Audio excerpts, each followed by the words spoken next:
Hi friends, நான் உங்கள் கிருஷ்ணா. இன்னைக்கு நம்ம எதை பத்தி பேச போறோம் தெரியுமா? சீரியஸாவே ரொம்ப ரொம்ப இன்ட்ரெஸ்டிங்கான ஒரு கான்செப்ட். உங்க எல்லாருக்குமே பிடிக்கும் அப்படின்னு சொல்லி நான் நம்புறேன். என்னன்னு கேக்குறீங்களா? டெய்லி ஒரு 100 பேரை நம்ம பார்ப்போம். அதுல ஒரு சில பேர்கிட்ட மட்டும்தான் நம்ம பேசுவோம். ஆனா யார்கிட்ட பேசுறோமோ அந்த பர்சனுக்கு நான் பிடிச்ச பர்சனா இருக்கணும், என்ன மறக்காம இருக்கணும் அப்படிங்கிற மாதிரியெல்லாம் திங்க் பண்ணுவோம். ஆக்சுவலா அந்த மாதிரி இருக்கணும் அப்படின்னா முக்கியமா நம்ம நோட் பண்ண வேண்டியது என்ன தெரியுமா? ஃபர்ஸ்ட் நம்மளுடைய தோற்றத்து மூலியமா அடுத்தவங்களை லைக் பண்ணி வைக்கலாம், நம்மள பிடிக்க வைக்கலாம், அதாவது நம்மளுடைய ட்ரெஸ்ஸிங் ஸ்டைல் வச்சு. பட் இது தூரத்துல இருந்து பார்க்கறதுக்கு மட்டும்தான் செட் ஆகும். ஒரு நாள் நம்ம போய் பேசும்போது நம்மளுடைய வார்த்தையோ நம்மளுடைய பேசுற விதமோ சரியில்லை அப்படின்னா கண்டிப்பா நம்மளோட கனெக்ட் ஆக மாட்டாங்க. ஒரு காதலா இருக்கலாம், இல்ல ஒரு நட்பா இருக்கலாம், இல்ல நம்மள சுத்தி இருக்கிற ஏதாவது ஒரு கூட்டமா இருக்கலாம்.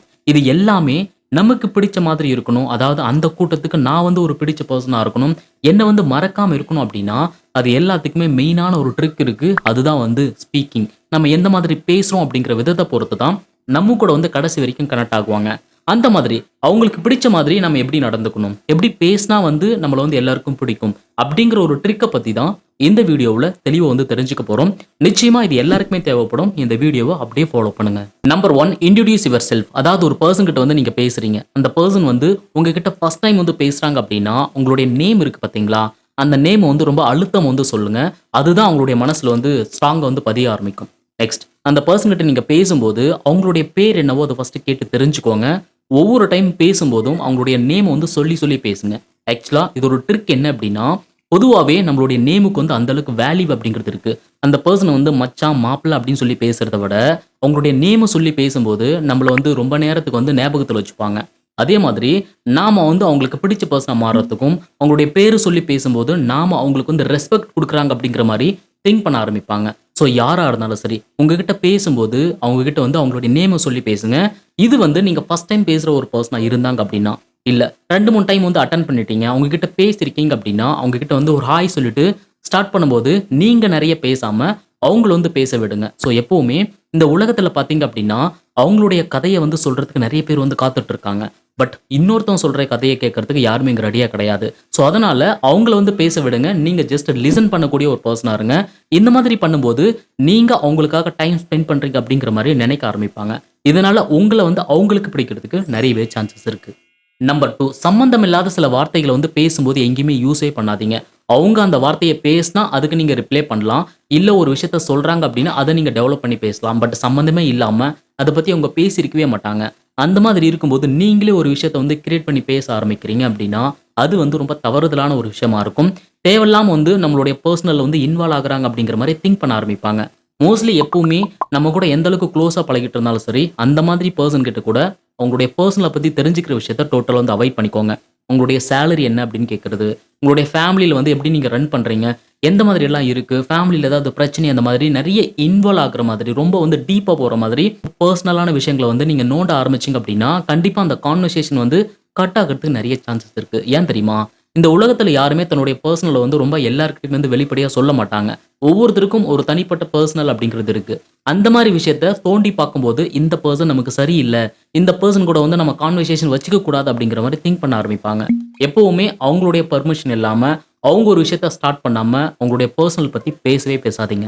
நம்பர் 3, எப்பவுமே ஒரு பர்சன் கிட்ட நம்ம பேசுறோம் அப்படின்னா நாம கொஞ்சம் ரொம்ப டேலண்ட் அப்படின்னு சொல்லி நினைச்சுப்போம். நமக்கு தெரிஞ்ச விஷயத்தெல்லாம் சொல்ல ஆரம்பிப்போம். என்னுடைய வாழ்க்கையில இந்த மாதிரி நடந்துச்சு, இதெல்லாம் கொஞ்சம் கூட நான் கண்டுக்காம என் லைஃப்ல போய்கிட்டே இருந்தேன், அதுக்கப்புறம் இந்த மாதிரி நடந்துச்சு அப்படிங்கிற மாதிரி நீங்க பெரிய ஒரு ஸ்பீக்கர் மாதிரி எல்லாம் அவங்க கிட்ட பேசக்கூடாது. ஏன் தெரியுமா? நம்ம முன்னாடி நிக்கிற பர்சனுடைய பலம் என்ன, அவங்களுடைய ஸ்ட்ரென்த் என்ன அப்படிங்கறத ஃபர்ஸ்ட் நாம தெரிஞ்சுக்கணும். அவங்க நம்மளை விட ஹை வேல்யூவான ஒரு பர்சனா இருக்காங்க, நம்மளை விட நிறைய மேட்ரு தெரிஞ்சிருக்கிற ஒரு பர்சனா இருந்தாங்க அப்படின்னா நம்ம பேசுறதெல்லாம் கேட்டுட்டு இவன் ரொம்ப ஓவரா பில்டப் பண்றான், இவங்ககிட்ட பேசினதே தப்பு அப்படிங்கிற மாதிரி திங்க் பண்ண ஆரம்பிச்சிருவாங்க. ஸோ யாருக்கிட்ட நம்ம பேசினாலும் ஃபர்ஸ்ட் அவங்களுடைய பலம் என்ன, அவங்களுடைய ஸ்ட்ரென்த் என்ன அப்படின்னு சொல்லி தெரிஞ்சுக்கிட்டு அதுக்கப்புறம் நம்மளுடைய கதைகளையோ இல்ல நமக்கு தெரிஞ்ச விஷயங்களை பேசுறது கரெக்ட் அப்படின்னு சொல்லி நான் நினைக்கிறேன். ஒருவேளை அதெல்லாம் எதுவுமே தெரியாம நீங்க பேசுனீங்க அப்படின்னா உங்களை விட ரொம்ப ஸ்ட்ரென்த்தான ஒரு பர்சனா இருந்தாங்க அப்படின்னா நீங்க பேசுறது எல்லாமே போர் அடிக்கிற மாதிரி ஸ்டார்ட் ஆகும். அதே மாதிரி நெக்ஸ்ட் டைம் உங்க கூட பேசும்போது இவன் நிறைய பேசுவான், இவன் நிறைய போர் அடிக்கிற மாதிரி பண்ணுவான், இவங்க கூட ஏன் பேசணும் அப்படிங்கிற மாதிரி உங்களுடைய கம்யூனிகேஷன் டோட்டலா ஸ்டாப் பண்ணிடுவாங்க. இந்த மாதிரி எல்லாம் நடக்காம இருக்கணும் அப்படின்னா தன் முன்னாடி யார் நிக்கிறாங்க, அவங்களுடைய பலம் என்ன பலவீனம் என்ன அப்படிங்கறத தெரிஞ்சுக்கிட்டு அதுக்கப்புறம் நம்ம பேசுறது ரொம்ப கரெக்டா இருக்கும் அப்படின்னு நான் நினைக்கிறேன். இந்த ஒரு ட்ரிக்கை கண்டிப்பா ஃபாலோ பண்ணுங்க. எடுத்த உடனே எல்லார்கிட்டயுமே நீங்க ரொம்ப அறிவாளி மாதிரி காட்டிக்காதீங்க. நம்பர் 4, எப்பவுமே ஒரு பர்சன் கிட்ட நம்ம பேசும்போது உங்களுடைய ஃப்ரெண்ட்ஸோ இல்ல தெரிஞ்சவங்களோ இல்ல பக்கத்து வீட்டுக்காரங்களோ யாரா இருந்தாலும் சரி, உங்ககிட்ட அவங்களுடைய லைஃப்ல நடந்த ஒரு சோகமான விஷயத்த வந்து சொல்றாங்கன்னு வச்சுக்கோங்க. ஏதாவது ஒரு சம்பவம் நடந்துருச்சு. அத வந்து நம்ம சொல்லும்போது, "ஆமா, அப்படியா?" அப்படின்னு கேட்கிறத விட, அவங்களுடைய லெவலுக்கு வந்து நம்ம இறங்கி அத கேட்கும்போது, கண்டிப்பா வந்து அவங்களுக்கு வந்து பிடிச்ச பெர்சனா மாறதுக்கு நெறைய சான்சஸ் இருக்கு. அது மட்டும் இல்லாம, அவங்க சொல்லணும்னு நெனைச்சது ஒரு கொஞ்சம் விஷயம் மட்டும் தான் இருக்கும். ஆனா நீங்க அந்த அளவுக்கு லெவலுக்கு இறங்கி போயிட்டு கேட்கும்போது, நெறைய விஷயங்கள மனசுல இருந்து வெளிப்படையா சொல்றதுக்கும் வாய்ப்புகள் அப்படிங்கிறது அதிகம். ஏன் அப்படின்னா, அவங்களுடைய சரிக்கு சமமா வந்து நீங்க ஈக்குவலா இருக்கிறதுனால, தனக்கான பெர்சன் இவங்க தான் அப்படின்னு சொல்லி நம்ப ஆரம்பிப்பாங்க. அதாவது என்னுடைய லைஃப்ல இந்த மாரி நடந்துச்சு. ரொம்ப ஸ்ட்ரகிளா இருக்கேன். என்ன பண்றதுன்னே தெரியல. லைஃபே முடிஞ்சு போச்சு அப்படின்னு ஒரு வார்த்தைய சொல்றாங்கன்னு வச்சுக்கோங்க.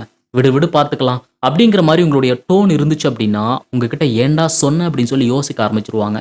அந்த மாரி டைமிங்ல எப்படி பேசணும் அப்படின்னா, "அப்படியா?" அப்படின்னு சொல்லி அவங்களுடைய லெவலுக்கு நாமளும் வந்து கீழ இறங்கி, நாமளும் அவங்களுடைய சோகத்துல வந்து பாதி பங்கெடுத்துக்கிற மாரி நம்மள வந்து லெவல் பண்ணிக்கிட்டு அத கேட்கும்போது தான், நாம அவங்களுக்கு வந்து பிடிச்ச பெர்சனா மாறதுக்கு நெறைய சான்சஸ் இருக்கு. அது மட்டும் இல்லாம, தன்னுடைய உணர்வுகள புரிஞ்சுக்கிட்ட ஒரு பெர்சன் அப்படின்னு சொல்லி உங்கள வந்து நம்ப ஆரம்பிப்பாங்க. ஸோ இந்த மாதிரி ஒரு பெர்சன் கிட்ட பேசும்போது ட்ரை பண்ணி பாருங்க. லாஸ்ட் ஒன் ரொம்ப முக்கியமானது. High contact. இந்த ஹை கான்டாக்ட் அப்படிங்கிறது ஒரு காதல வர வைக்கும். அது மட்டும் இல்லாம, மனசுக்குள்ள நம்ம என்ன நெனைக்கிறோமோ, என்ன பேசணும்னு நெனைக்கிறோமோ, அது வந்து வெளிப்படையா வந்து பேச வைக்கும். நீங்க யார்கிட்ட பேசினாலும் சரி, அவங்களுடைய கண்ண பார்த்து நீங்க பேசுனீங்க அப்படின்னா, உங்ககிட்ட ஒரு சில விஷயத்த வந்து சொல்லலாம் அப்படின்னு சொல்லி நெனைச்சிருப்பாங்க. ஆனா கண்ணும் கண்ணும் பார்க்கும்போது, அந்த மேக்னெட் என்ன பண்ணும் அப்படின்னா, சொல்லக்கூடாதுன்னு நெனைச்ச விஷயங்கள கூட உங்ககிட்ட சொல்றதுக்கு நெறைய சான்சஸ் இருக்கு.